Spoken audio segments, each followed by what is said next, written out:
Hi guys! Welcome to my video log.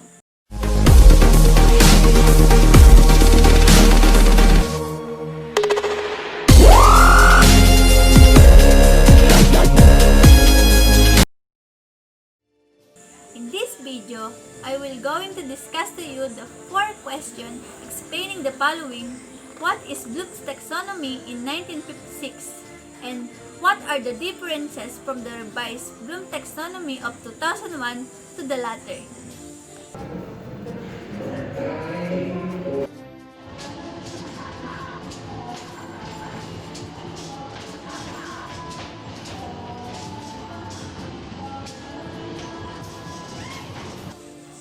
Based on the presentation, why do we need the revised Bloom's taxonomy in creating test question? And based on the presentation, create at least 2 questions per cognitive level and explain what it belongs to the level.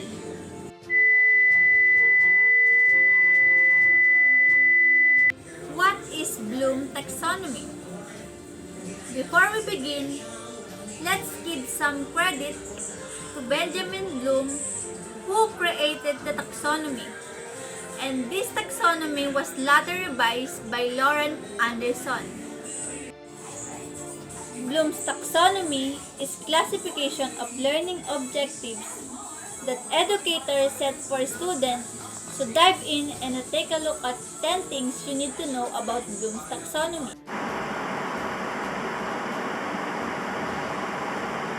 First thing, Bloom taxonomy was created in 1956 by committee and educators chaired by Benjamin Bloom, though the book that was first published in 1956. Number 2.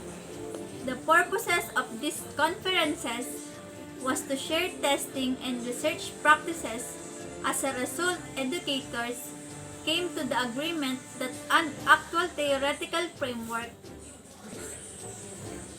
could be obtained by classifying student learning goals. Bloom taxonomy is divided into 3 learning objectives, classification or domains.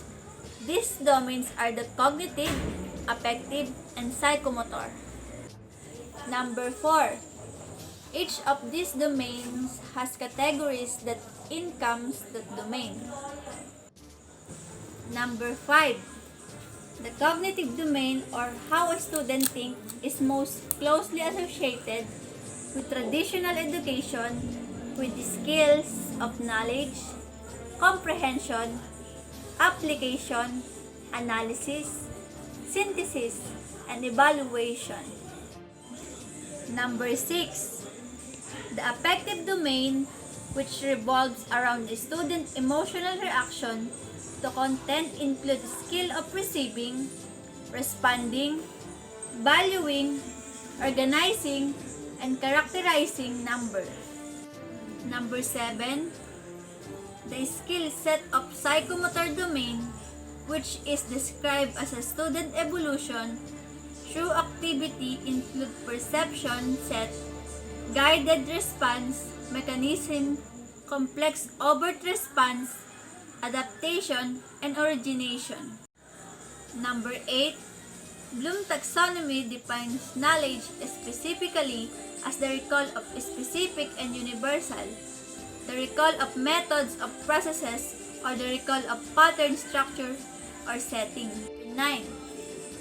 Taxonomy is defined as a branch of science for classification. Many believe that Bloom's taxonomy is not true, as it lacks a system module rationale of construction. And number 10, despite its criticism, Bloom's taxonomy is still highly relevant today, as it is effective starting point for educators and curriculum design. The difference from the revised Bloom taxonomy of 2001 to the latter. Anderson, 1990, a former student of Bloom, updated and revised the taxonomy, reflecting relevance to the 21st century. Works for both the student and teacher, as he said. Anderson modified the original terminology by changing Bloom's categories from noun to verb. Anderson renamed the knowledge category into remember, comprehension into understanding, and synthesis into categories. Anderson also changed the order of synthesis and placed it at the top of the triangle under the name of create. Anderson changed the taxonomy in the three broad categories: terminology, structure, and emphasis.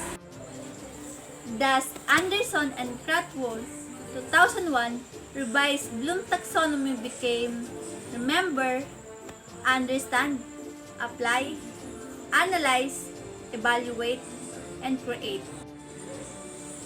Anderson and Cratwell 2001 also made structural changes to the original Bloom taxonomy. Consider two dimensions, the revised taxonomy instead of one.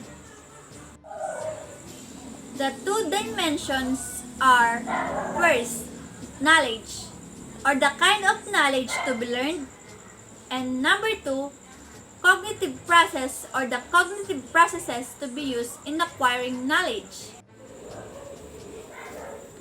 Why do you need the revised Bloom's taxonomy in creating questions? Like multiple choice. One of the most effective methods of doing so it by offering multiple choice assessment and exam which allow us to determine if our teaching methods of e-learning course design doing it's possible or e-learning experience. These two questions per cognitive. First, how does compare or contrast with? It belongs to analysis. And what themes do you see? It belongs to comprehension. That's all. Thank you for watching.